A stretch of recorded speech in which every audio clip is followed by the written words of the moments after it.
A chip shot is going to be something within 6, 8, 10 yards of the green where you want to fly it maybe 30 feet and have it roll out another 30. You're not looking at it to spin and check up. To me, a pitch shot, I want it airborne, I want it landing softly, or I want it landing with a lot of spin. And to hit that pitch shot, I've got to get the ball in the air, and I don't have a lot of club head speed. I'm hitting that ball 20 yards or 30 yards. So how the ball flies is a function of club head speed and the loft of the golf club. The slower the club is moving, the more loft you need to get up in the air. Hi, this is Steve Nacarado from Tacoma, Washington, and I play at Lake Spanaway.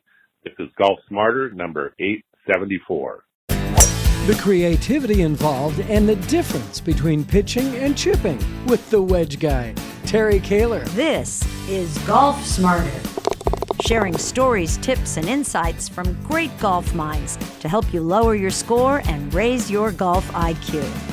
Here's your host, Fred Green. Welcome back to the Golf Smarter podcast, Terry. Oh, it's really good to be here again. Been too long. It has. It's been since September of 2021, the last time you were on. And I was actually going over my spreadsheet today. And it's like, Terry may have been on more than any person. I mean, I've had people, and Jim Waldron's been on a lot. Joe Parent's been on a lot. But you're the Wedge guy. And this is actually your 17th appearance on Golf Smarter. Oh, wow. Well, we always have fun when we do it. And, I love sharing things I've learned in my 40 years in the industry and nearly 70 playing the game. And, I never met anybody that knew too much about anything. So I figure if I can help some of your listeners with something maybe they haven't heard before that'll help them play better tomorrow, well, then, that makes it all worthwhile. That's what I do. Yeah. We even did, you and I did a podcast together for a year back in 08 or 09 or something.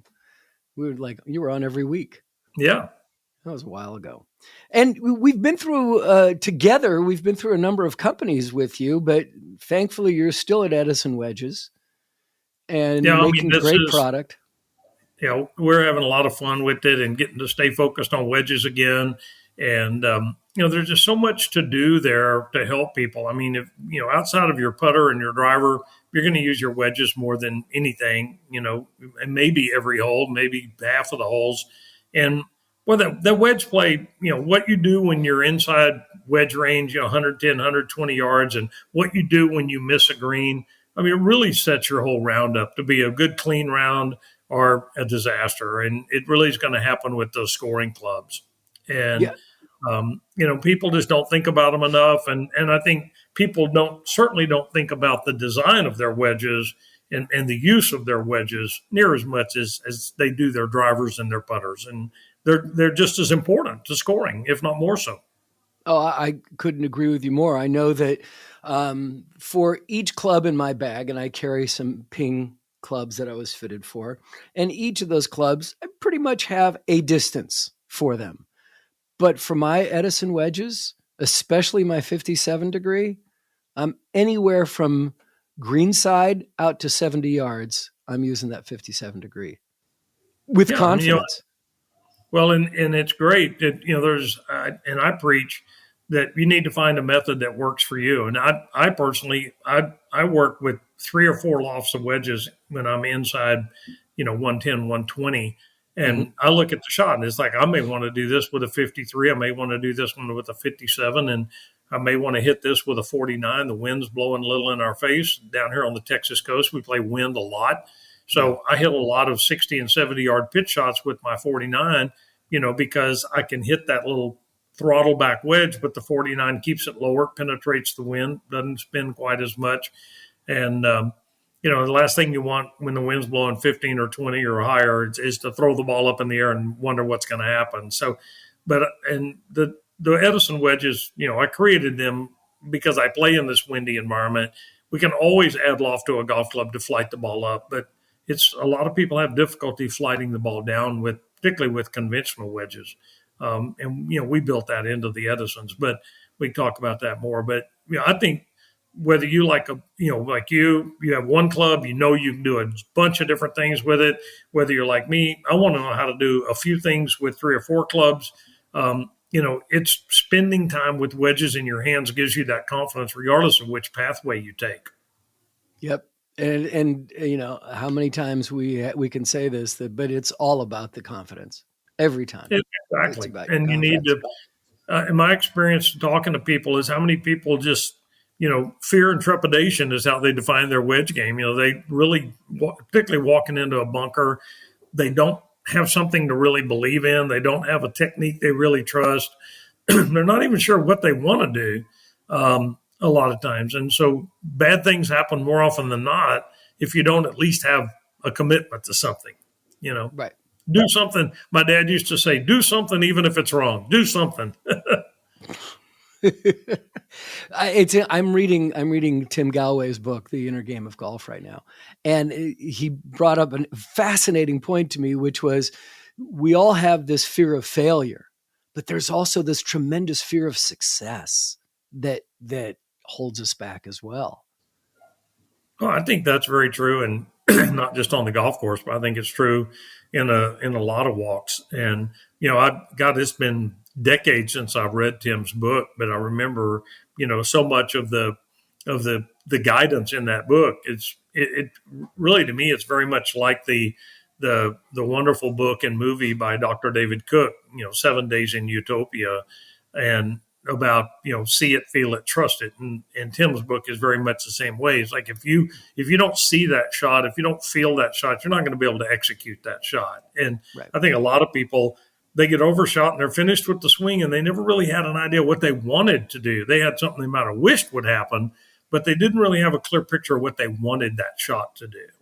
And I think that's what happens to a lot of golfers is, that clean fairway shot, they get out there and they hit a horrible shot, but then 2 holes later, they're kind of over on the side of the fairway and they got a tree overhanging and they're really spending some time thinking about how to hit the shot, and they pull it off because they spent more time seeing that shot that it had to fly a little lower and get under that tree and maybe land in front of the green and chase in. Your body can execute much better if you have a very clear visual picture of what it is you're trying to do.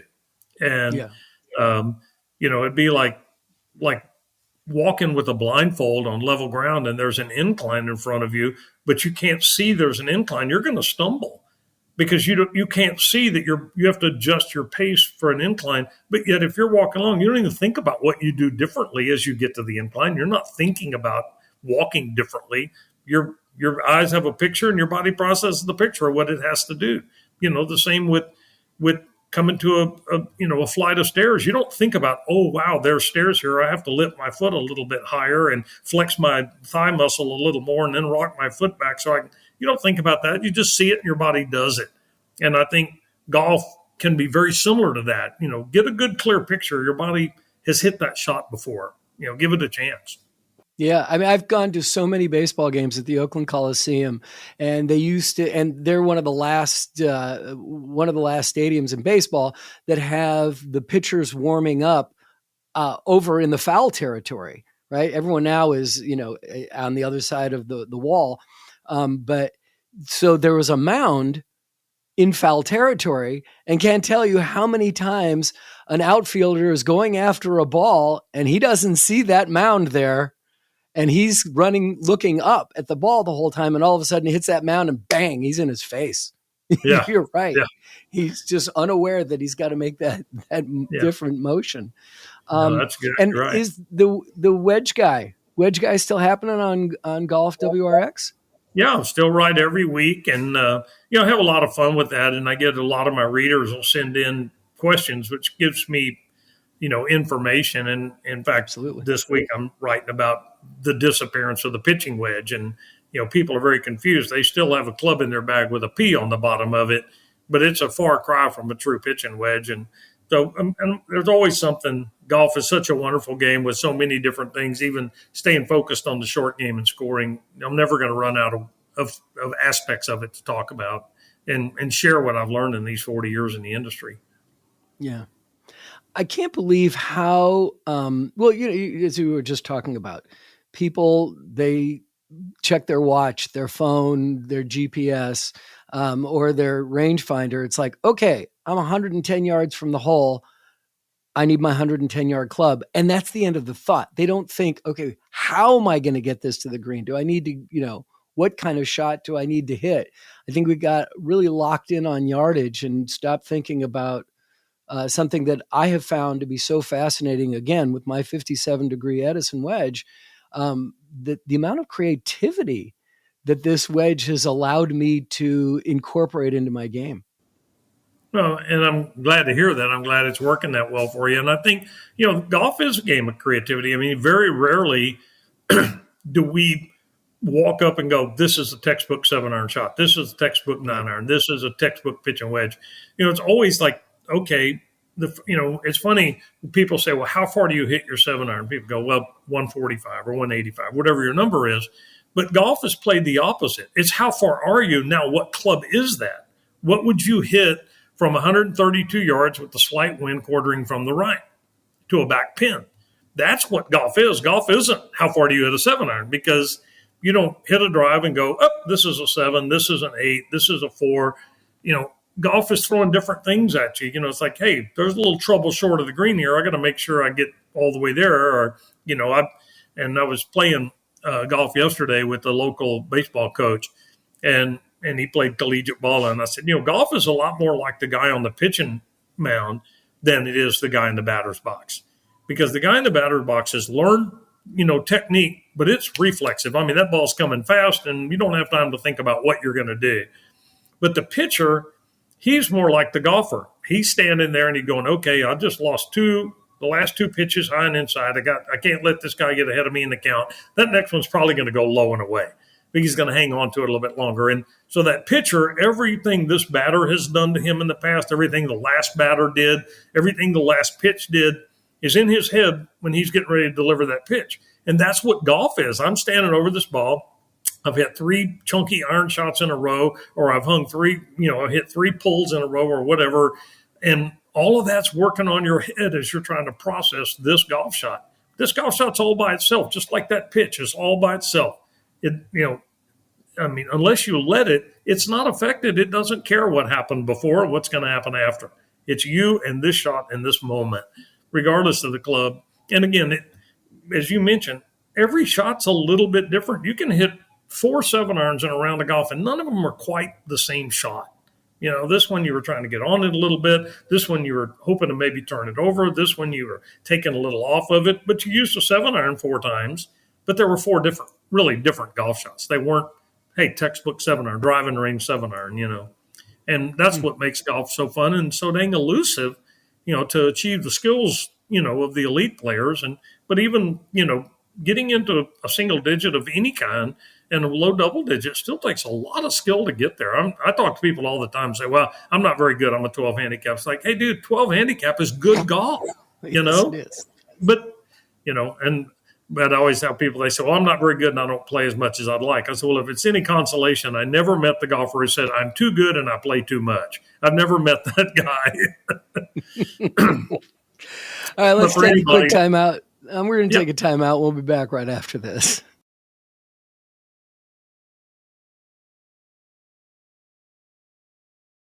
I need to ask you about something, talking about creativity and using, your wedges for different things.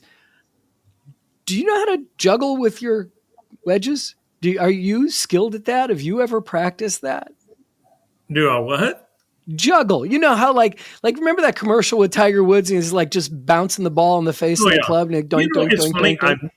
I've never done that. I've never really developed that the time to just do that. I mean, I guess it's funny because I find myself very rarely just fiddling around with something that doesn't have a purpose. And so typically, I don't see how it's going to help my golf scores for me to learn how to bounce a ball and wedge. But in this Tanya Tar is just an absolute amazing. And you see so many of these people with all these trick shot videos of pitching balls into solo cups and all this kind of stuff. And it's like, how many jillion hours do you have to spend to get that shot down, to hit that? And so you can make a YouTube video and impress people. It's like, no, I got better things to do with my time. I'm working on new wedge designs or playing golf or whatever. I'd rather learn how to hit real golf shots in 12 different ways, but I don't do that. Well, it's interesting because, you see these videos on YouTube and Instagram, but yet, you know that there were many tries before they made that one shot. Exactly. And so how many jillion hours do they spend to pull that off? And then, that camera is set up there and they capture it like, oh yeah, I do this every time. No. Tour players don't chip in every time. So there's no way this guy chips into a red Solo Cup every time, right? No, of course not. But I mean, weren't you, as a kid, didn't you do things as a kid that you really developed a skill and you really you did it a lot because you were young and that's what you were doing. And then later in life, it's like, oh, getting back, it's the old getting back on a bicycle type of thing, right? He's like, yeah, I did that. I didn't ever thought about that as a kid. Now I'm doing it. And, because like I could never do one of those paddle balls, right? The paddle that you go point, with that had the little red ball on the, on the rubber with band. The rubber band thing. I never was could terrible do that at either. that. That's funny. I could never do that. So it's funny I've been working that. Yeah. No, I've been blessed with good golf skills, but if I have time to do that, then that time could be used to go to the golf course and actually hit golf shots and practice things. And I'm a range rat. I've always been a range rat, and I'm so blessed. I mean, I'm looking out my window at the end of the driving range, and I can walk right down here at the club and be on the driving range. It's 300 yards to the tee line down there, 400 maybe. And but I'll go to the range and just think about some different kind of shot. I want to hit a low slider, and I'll sit out there and hit ball after ball after ball till I figure out how to hit that low slider, because I could use that on 15 in my approach or whatever, and that's what really kind of amazes me in watching the tour players. And they play straightaway golf when they have to, but like in the match the other night, they're talking about hitting these big sling hooks with a 5-iron to make it go 280. And it's like they would never use that shot in competition, but they know how to hit it. And to me, that's much more fun of learning how to make the golf ball do all kind of different things and not bouncing it off the face of the club. But, nothing. I mean, to people that have the discipline to say, I'm going to learn how to do that, I respect the heck out of that. So, well, thank you, because it's something that I've been working on. I have a putting green and a chipping area in my backyard, which has really helped my game.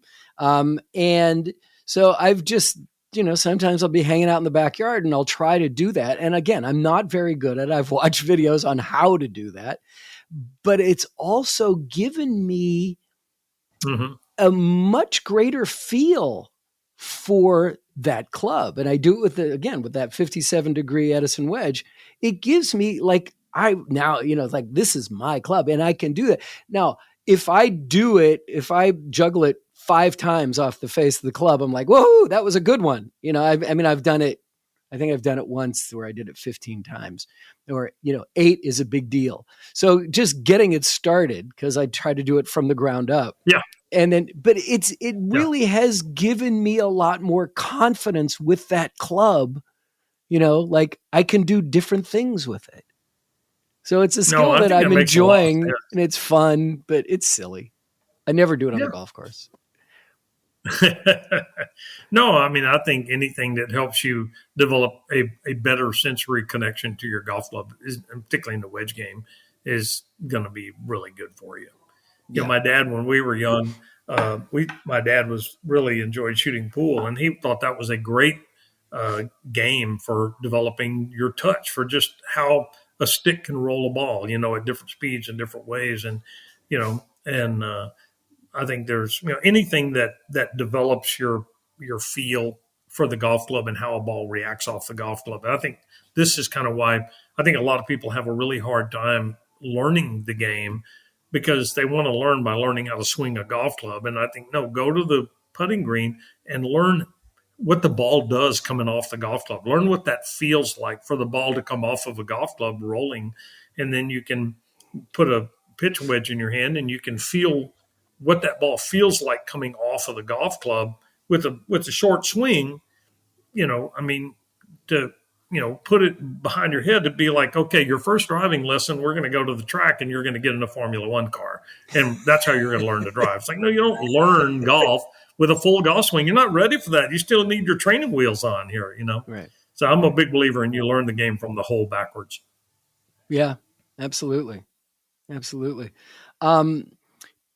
So many times we've talked about the fact that, like you've always convinced me that the 9-iron is really a wedge, right, in your bag. And so I carry, if you count the 9-iron as one, I carry 4 wedges, and fewer on the hybrid and the fairway woods, because I want more options when I'm inside 110 yards, 125 yards. My 9-iron is like my 125, 130 yard shot. But I treat it like a wedge because of your education. Well, I mean, these Thank are you. scoring clubs. It's really interesting because I write the blog every week. I'm always looking for little insights that people don't think about. And we watch golf on TV and we watch these guys stuff these, wedge shots at the hole and everything. But, from 75 to 125 yards, the PGA Tour average is 20 feet. From 75 to 100, this is a gap wedge or sand wedge in their hand, or a sand wedge or lob wedge. Their average is 20 feet. They hit more shots outside 30 than they do inside 5 with wedge in their hand. So first of all, don't be so critical if your wedge game, if you're leaving yourself a lot of 20 and 30 foot putts, you're kind of right in there with the typical tour shot. Good to know. The other thing people don't realize is if you take away par 5s, which are all middle iron shots for these guys now, the PGA Tour as a whole is over par outside 9-iron range. They don't make their birdies with 5s and 6 and 7 irons. They don't do that. They do occasionally, but that's where they're making their bogeys too. And so, you got to cut yourself a little slack. I was just looking at changing irons and getting off the Hogan blades that I've been playing for 7-8 years, just to kind of experiment with some of the new technologies and see what they're doing. But what I see is, and what you had stated is your 9-iron in your wedges have become a 9-iron. And so the blog I wrote this week is about the disappearance of the pitching wedge. And when pitching the golf ball became an art in the modern golf club era, the 40s and 50s, and Hogan and Nelson and Snead and Demerit and Tommy Bolt and all these guys were masterful shot makers with very crude equipment compared to what we have now. But they pitched the ball with the pitching wedge. This when numbered sets and match sets had come into vogue. But that club with a P on the bottom was a 50 or 52 degree lofted golf club. And so that you could pitch the ball with this golf club because it had 50 or 52 degrees aloft. In Ben Hogan's book, Power Golf, which he wrote in 1949, he said, and there are certain shots around the greens where your sand wedge can be really helpful. But not every shot around the green. I mean, you just said you'd use your 57 degree for everything. Ben Hogan would have played all those shots with a pitching wedge. He said the maximum distance for a sand wedge is 50 yards. But you're not Ben Hogan, but you're saying you're using that club all the way out to 75 or so. Okay, but Ben Hogan was going to go to his pitching wedge for that shot. And he was so good with it, all of his buddies called him his wedge the equalizer. And when Hogan created his own company, that they always call their pitching wedge the equalizer because of that. But to pitch the ball, you have to have loft. The modern golf club sets, that P club, as I call it, it's got 45 degrees of loft on it. You cannot pitch the ball with a 45 degree lofted golf club. You can hit bump and runs with that, like they would have an 8-iron. But you can't pitch the ball with a club with that little bit of loft. You can't get enough loft on it from 30 or 40 or 50 yards if it's only got 45 degrees. And some of the new irons, the techie irons, that P club is 42 or 43 degrees. So, but they're cramming the lofts together. This particular set of irons, mainstream Player's Blade, has a 20.5 degree 3-iron and a 22.5 degree 4-iron and a 26 degree 5-iron. So you've got 3 clubs to cover 5 degrees, but yet they have 1 club to cover 5 degrees between the pitch and the 9 and the 9 and the 8. Well, the physics of golf clubs are you're not going to get the distance gapping at the long end of the set. And where you need tight distance control is at the short end of the sets. People need to get over the concept of how many wedges. It's what does your bag look like? What kind of textbook yardages can you get? Because if you're 175 or 180 and you got a 5-iron in your hand, 30 feet long or short is great. But when you're 110 with a wedge in your hand, 30 feet long or short is not a very good shot. So, it's all relative. And, if you've got more than a 7-iron in your hand, bogey's not a bad score and par is a really good one. You're not going to make many birdies from there. And the main thing, if you're a mid to high handicapper, is keep doubles off the card, keep triples off the card, keep those disasters off the card. But on those handful of holes where you get to put a 9 or a pitch or a gap wedge in your hand, that's where you go. That's where you're going to score. Whether you're trying to break 90 or whether you're trying to win the U.S. Open, you're going to do it when you're inside wedge range or 9-iron range. I mean, that's where scoring happens. Your third shot on par fives, those 3 or 4 short par fours. And I tell people all the time, if you're playing a golf course and you can't get to the par fours in 2, move up a set of tees. You're playing the golf course too long. I mean, most of us, relative to our strength profile, almost all of us are playing a harder golf course than the tour players play, because the tour players are reaching every par 5 and 2 with an iron, and at least 3 of them, and they're hitting 8 or 10 approach shots with a 9-iron or one of their wedges. And you're probably not playing a golf course that you're hitting that many short clubs to. So technically, you're playing a harder golf course than they play, relative to your strength profile. It's true. I mean, this whole thing about tee it forward is like, if the tees that you've been playing are too long, make your own darn tees. If the golf course won't give you a set of tees to make the course enjoyable, play it from wherever you want to play it from. This game is not supposed to be unreachable par 4s and 4-shot par 5s and drivers on par 3s. I mean, I played golf with a guy yesterday, and we got a 205-yard par 3, and he's hitting a driver. I said, why are you playing back here on the white tees? Move to the gold tees. You're not supposed to hit drivers on par 3s. I mean, for Pete's sake, the game can't be fun, when you're hitting a driver on a par 3 and hoping you can get there. So anyway, I kind of got off on a tangent there. But No, that's good. That's good. Let's get our thoughts together. We're going to take another time out and tee it forward. Another old friend of Golf Smarter, Barney Adams, with the tee it forward. I'm a huge advocate of, hey, this is supposed to be fun. You don't need to be playing the tips because you're not that good. But we'll be back. We'll be back after this.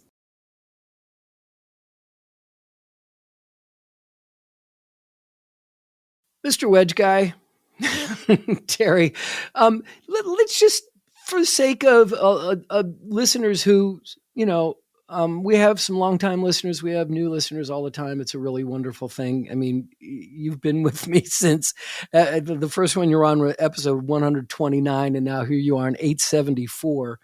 Can you describe and define for us the difference between pitching the ball and chipping the ball? Well, I mean, there's a lot of people have different definitions of it, but to me, a chip shot is one that I want it to get on the ground and I want it to roll further than it's going to fly. And a pitch shot is a shot that I need it to fly further than it's going to roll. So, that's kind of a loose definition. I mean, if I'm out, just think of a shot I had yesterday, and I was pretty close to the green on this par 4. The pin was very far back, and I hit a 45-degree club, and I flew it probably 30 yards, but I let it roll out probably 40 feet because I didn't want that ball to spin. I wanted to roll to the back of that green. And that really wasn't a chip shot. It was a controlled, low-launching pitch shot because, I mean, I was taking enough of a swing to fly that ball 30 or 40 yards. So I think in general, a chip shot is going to be something within 6, 8, 10 yards of the green where you want to fly it maybe 30 feet and have it roll out another 30. You're not looking at it to spin and check up, this kind of thing. And to me, a pitch shot, I want it airborne, I want it landing softly, or I want it landing with a lot of spin. That to me is how I define it. And to hit that pitch shot, I've got to get the ball in the air, and I don't have a lot of club head speed. I'm hitting that ball, 20 yards or 30 yards. So, it's like if you take your driver, for example, and you make a driver swing, you can get that driver 80 or 90 feet in the air because you took a full swing at it. But you can't get it airborne if you're trying to fly at 10 yards. It's going to roll along the ground with 10 to 11 degrees of loft. So, how the ball flies is a function of club head speed and the loft of the golf club. The slower the club is moving, the more loft you need to get the ball to get up in the air. The faster the club is moving, the less loft you can still get it airborne. Like say you can hit a 6-iron way up in the air, but it's a chip and run club if you're around the green because you got low club head speed. So you got to have loft on those partial shots. You like your 57 degree. I'll use my 53 and my 57 depending on the situation, but you've got to have enough loft at that reduced club head speed to get the ball up in the air, and that's what gives it some spin. Is having a well-designed club head and good friction. It's harder to spin a ball out of the rough than out of the fairway because you don't get a good clean impact. Yeah. So people overrate grooves as spin makers, but the club head design and your swing speed are the primary influencers of spin. Grooves are kind of icing on the spin cake. I see. Yeah, one of the most popular videos that we have on Golf Smarter TV is this one that we did about getting the ball onto the green as quickly as possible and letting it roll out. So depending on how high you want to put it and then let it roll. And I see people all the time. It just amazes me. They see that they're 10 yards off, 5 yards off the green. And the green is the pin is on the other side of the green, and they want to fly the ball as close to the pin as possible. And then they're surprised when it lands and doesn't check up, because they're hitting from the rough and they don't know how to check it up. And then it just rolls off the back and they're surprised. It's like, no, dude, you've got to get the ball onto the ground as quickly as possible and let it roll. That's the point. And they don't get that. I'm a big believer in that. I mean, if you fly the ball as far as you have to get it onto a safe spot on the green, but particularly when you get a multi-tiered green and and you're chipping up a tier or two, if you are trying to fly it all the way to the top tier and you hit it a little softer, maybe a hair chunky, then it hits into that slope. And now, you've left it 20 feet short. You didn't get it up. It's a lot easier to launch that ball into the flat of the first tier and let it chase up that second tier. And you're going to get the ball a lot closer more often than not by, getting that ball on the ground and letting the ground do its work. Yep. So absolutely. For sure, I agree with you 100% there. And you see people, and the other side you see is people who are so afraid of their wedges that they're trying to bump and run it when it's not a bump and run shot. I'm sorry, you have to be able to loft it up onto that tier. You're not going to bump and run it through a muddy front of the green if you've had a bunch of rain, or if you're, a lot of courses, the way they drain, they're soft in front of the greens, and you're not going to hit that bump and run. But you have people that are just fearful of their wedges to carry them, but they hate using them because they're fearful. And, I mean, to me, if you're a listener and you're fearful of your wedges, you can do yourself no better favor than get one of your golf professionals, say, I want to learn how to hit a pitch shot. I want to learn how to hit that wedge shot up in the air with a little bit of spin on it so I can play this game the way the golf course is presented to me. Because I can't bump and run it through that bunker, and I can't bump and run it through that, that swale there that's full of water because it's soft. You've got to have all the shots to play this game.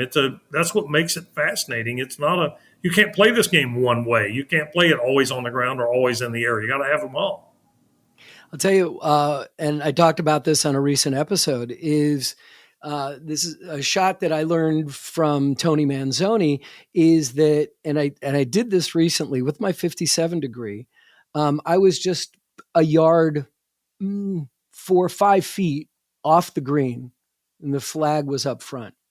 And, a lot of people will take their putter right there, and I won't, because I just don't know what the ball's going to do rolling through the grass there.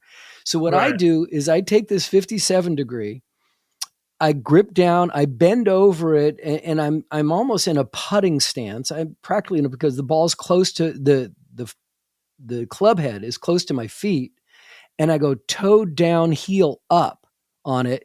So I'm holding I have a lot of forward lean on the shaft, and I hope I'm explaining this properly. Sure. And then so I just take a little putting stroke with that 57 degree toe down, and it just gets it onto the green as quickly as possible. And I chipped in for eagle on a par 5 doing that last week. But, when you find something that works, just practice it a little more. And one of the things that I think people don't do is they go to the practice range. First of all, a lot of people don't spend enough time on the practice range, but they go to the practice range and they just hit drivers and they just hit full swings. It's like, that's the place to practice. It's the place to learn how to hit that little shot. It's not wasting a golf ball to hit a chip shot on the practice range and chip it, 10 feet in front of your hitting station. It's not wasting a golf ball. I mean, it's practicing something that's going to pay off for you on the golf course. And I've never liked the term driving range. I think it's a practice facility. It is, driving range implies I'm going to pull my driver out and I'm going to hit drivers all day.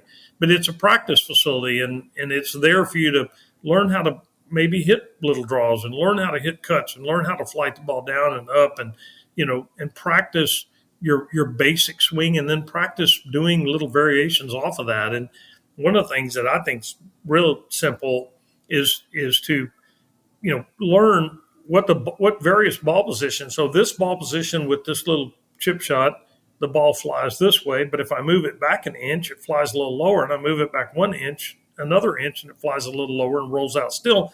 And now I've got 3 shots just by 3 different ball positions. I just got 3 shots with the same swing. And then I can say, what does it do if I take my gap wedge instead of my sand wedge and I do those same 3 things? Wow, I got 3 more shots. And, because I can make this thing do different combinations of carry and roll by varying ball position and using 2 edges instead of 1. But, and that's what, the learning of this game to me has always been fascinating, and learning, how the ball reacts off the golf club in different scenarios and different swings. And, if you set your hands with very little wrist cock versus if you set your hands with more wrist cock. And, that's what makes this game so fascinating. And I really encourage your listeners, spend time really learning about all the different things you can do with a golf club and a golf ball. And it adds a whole dimension of creativity when you're on the golf course. You go, oh, I know how to hit that shot. I was practicing that on the range the other day. Yeah, it's really amazing when you get up to a shot and you go, oh, I've practiced this. This is good. I'm ready for this one, right? As opposed to, I saw this on TV once. I can do it. One of my favorite Ben Hogan stories that the Mike Wright, the director of golf at Shady Oaks, told me, and they're playing in a little match, after Hogan's professional career, and they're playing in a match in the club. And Hogan, whether he was playing with you for $5 or whether he's playing for U.S. Open, he was playing to win. There was he said, there are games with friends, but there are no friendly games. Ouch. And anyway, but he's in the cart with this guy, Mike tells me, and the guy hit his drive over and kind of under this tree, whatever. And Hogan asked him, so what are you going to do with this? He said, I'm going to try to, hit this down low under the tree and let it roll up on the green. And Hogan said, well, have you practiced that shot? And he goes, no. And he said, well, then pick the damn thing up. His deal was, you never hit a shot on the golf course you haven't practiced. Absolutely. You should never try that. But all of us do that because we don't go on the range and practice that low shot from under the trees and that kind of thing. We don't practice those. But I do. But the point is, I definitely do. Is practice the shots that you're going to have on the golf course. Yeah.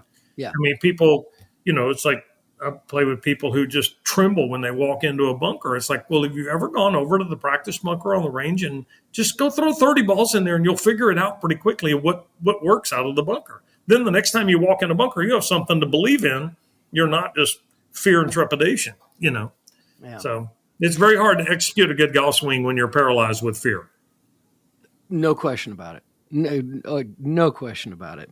All right, let's take another time out and we'll find out what's happening on Golf Smarter Mulligans this week. On this week's episode of Golf Smarter Mulligans, we go back to a 2-part conversation with Jim Waldron of BalancePointGolf.com from 2011 on the top 10 traits of better golfers. One of the 10 distinguishing things of these better golfers who get golf physical skills quickly and easily is they have the ability to feel both their body motion and their club motion. And they feel their club motion through their hands. You can't know what the club motion is doing literally directly because it's not part of your nervous system. It's an object you hold. But you can know indirectly what the club face angle is doing throughout the swing, where the club head is throughout the swing, what angle of attack it's approaching ground level through impact. You can feel the weight of the club in your fingers throughout the swing. So you can train yourself to feel what the club's doing when you train your hands to be very sensitive and aware through feel. And you can train the rest of your body to be aware of what the body mechanical system is doing simply by putting your mind in certain body parts while you swing. But again, when we first teach people to do this, when we check them a few minutes later, the average golfer is not in feel. They literally forget the instruction from 2 minutes prior. That's Golf Smarter Mulligans, episode 190, featuring part 1 of 2 with Jim Waldron on the top 10 traits of better golfers.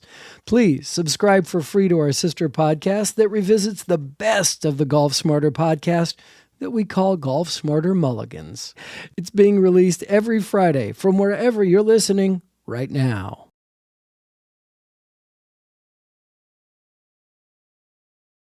Okay, I know what I'm about to say is pure heresy, but I've known you for a long time. You like heretical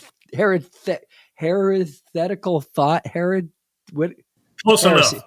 Yeah, right.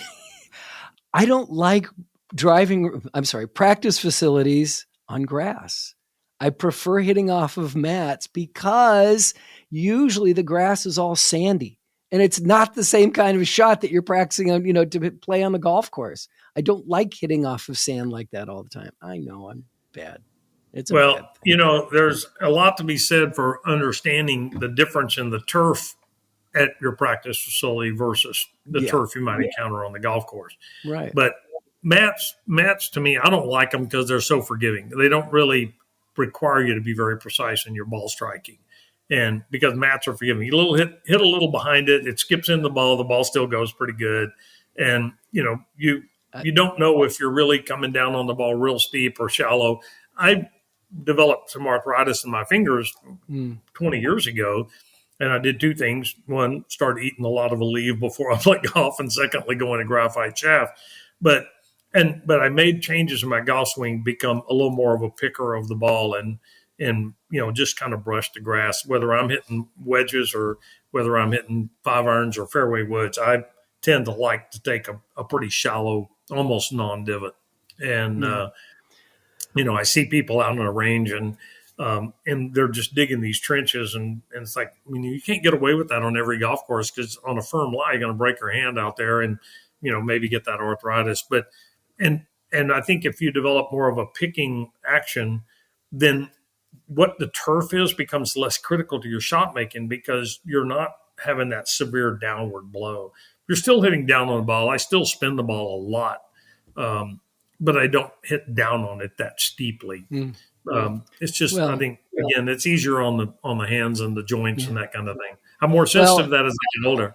If from when I'm warming up before a round, I like the idea of a mat being a little more forgiving because it gives me a little more confidence to go out there.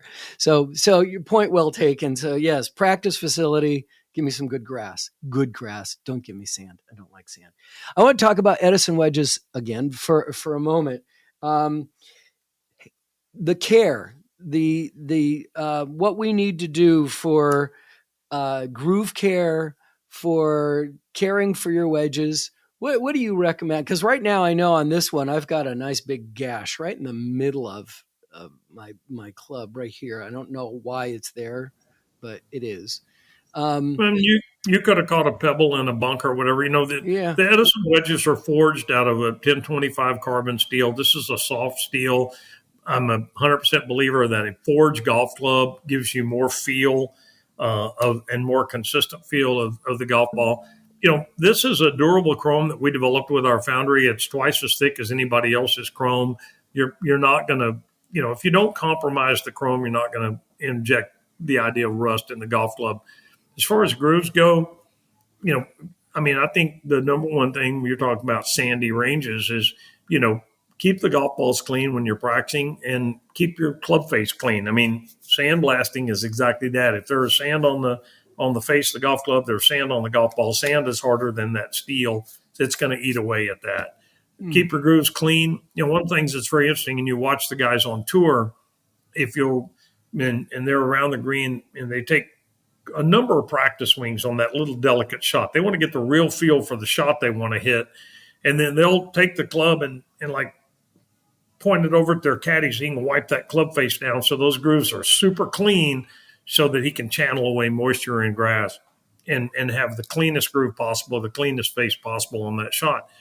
But it's also interesting, if you're watching them occasionally, they won't do that because they want that groove filled a little bit because they want that ball to release a little bit more.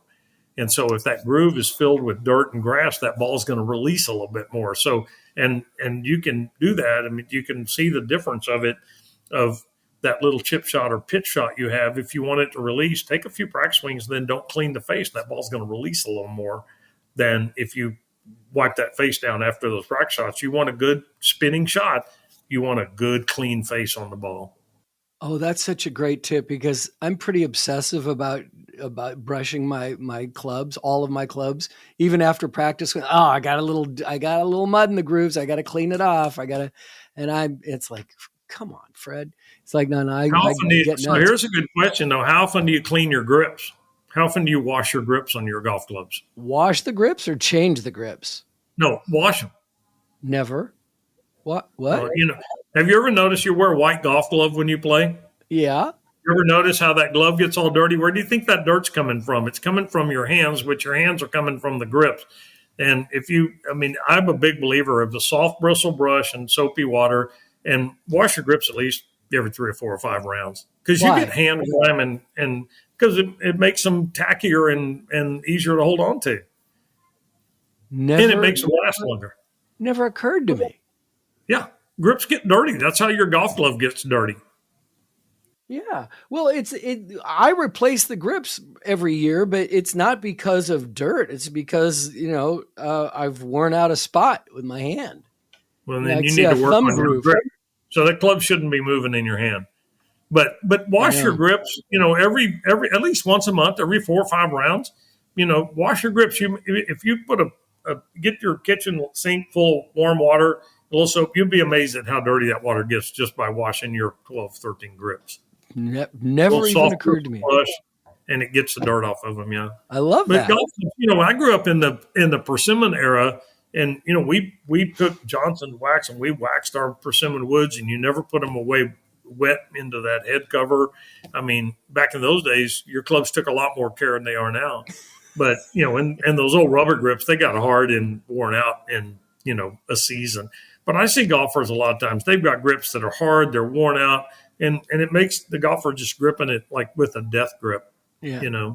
Yeah. And so, and I think grip pressure, and I was talking with this young man yesterday, I said, you've never seen a good player with a bad grip. I mean, your hold on the golf club sets up everything. And anybody can learn how to properly hold a golf club, whether you like an interlock grip, or I'm an overlap guy. I personally don't like interlock grips, but the club needs to be in the fingers.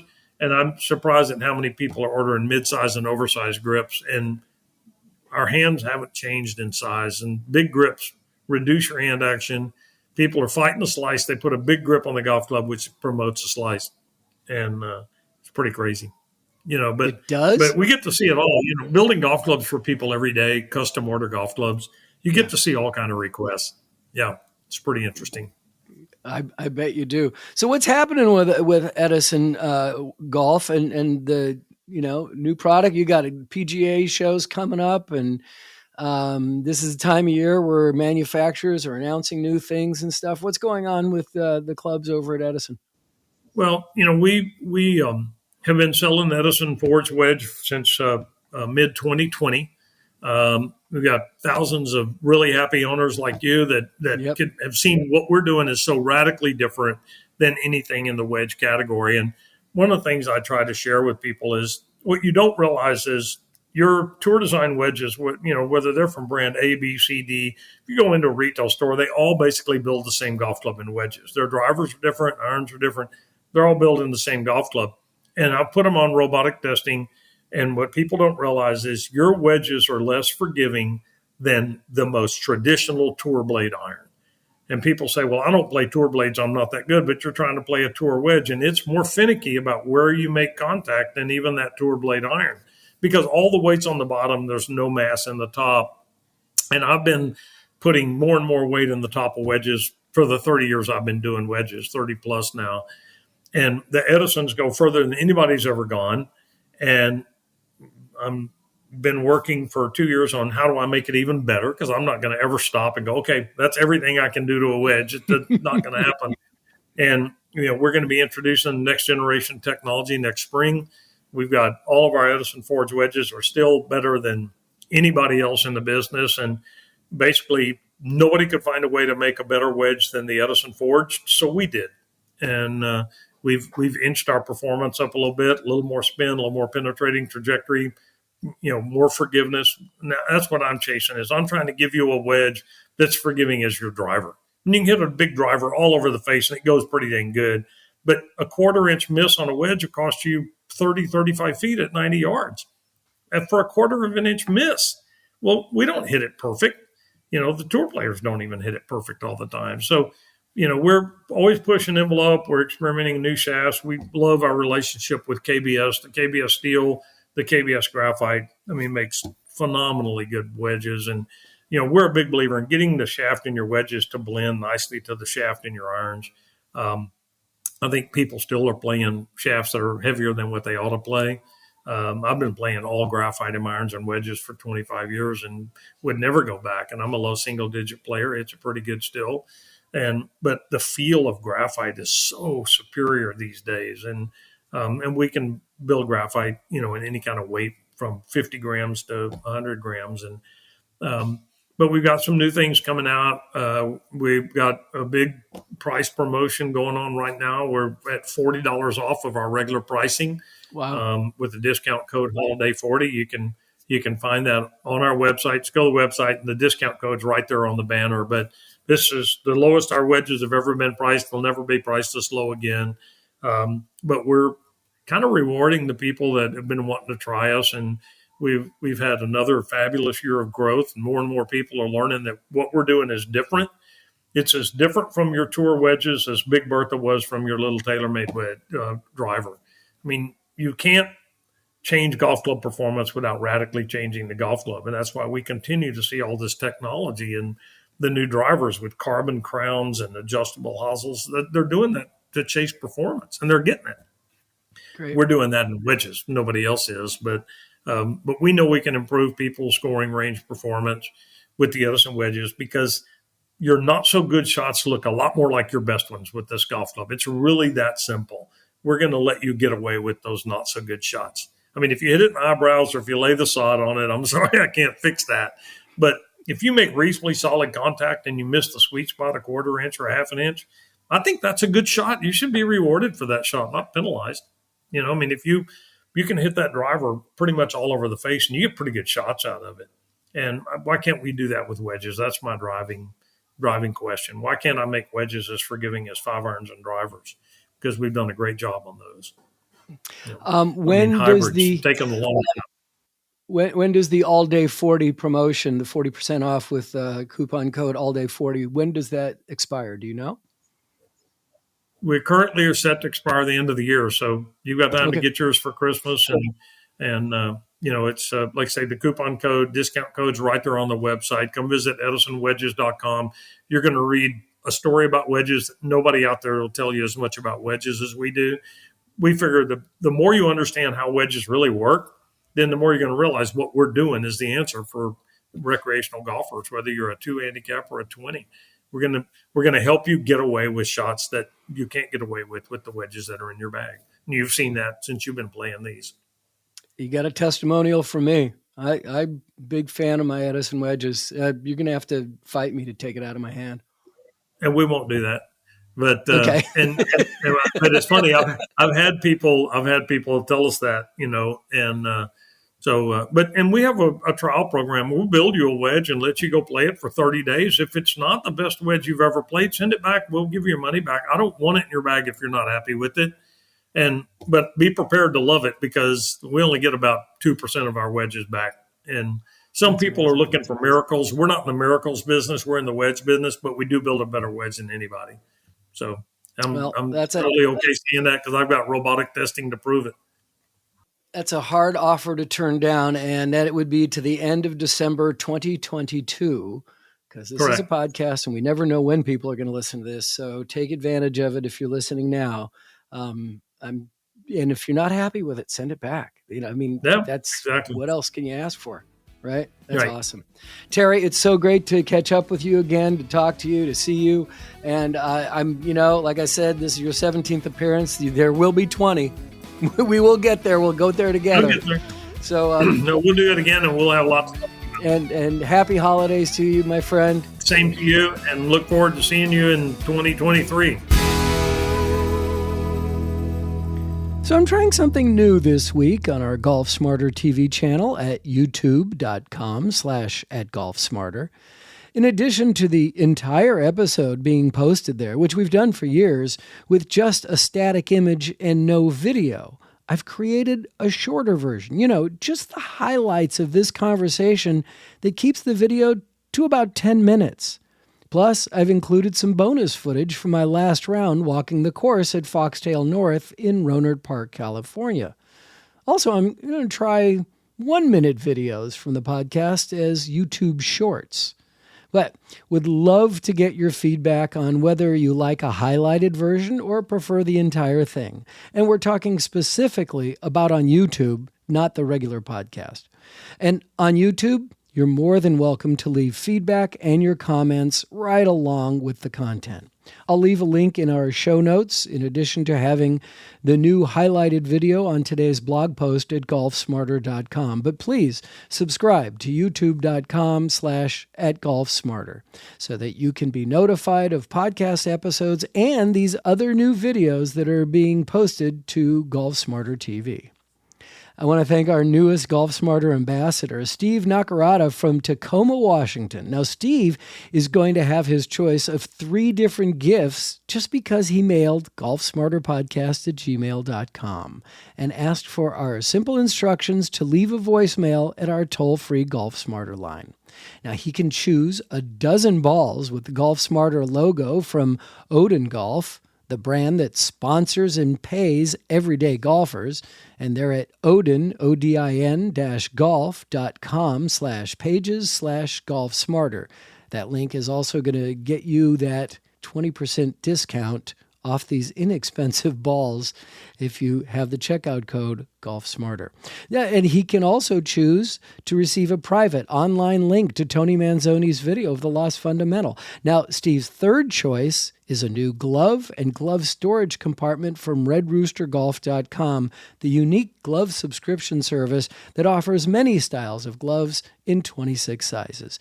So, if you'd like to be included in this and get your choice of gifts just for leaving a voicemail, please send an email and I'll get back to you with some simple instructions of what to do and what to say. Just write to golfsmarterpodcast@gmail.com or click on the Hey Fred button at golfsmarter.com. I also want to remind you again, and I'll continue to do so through the holidays, that I'm setting up a round of golf in Plantation, Florida for us to play together on Monday, January 23rd, 2023. The details still haven't been worked out because I don't know how many of you I'll get to meet and play with that day, but I need to hear from you. If you'd like to play 18 holes with me and some other Golf Smarter listeners, please let me know via email no later than Monday, January 9th, 2023. That should give you enough time to figure out what your schedule is going to be. Again, we're going to play Monday morning. That's January 23rd, 2023, somewhere near Plantation, Florida, and I'd really love for you to join us. If you have any questions, comments, or suggestions for upcoming episodes, please click on the Hey Fred button at golfsmarter.com.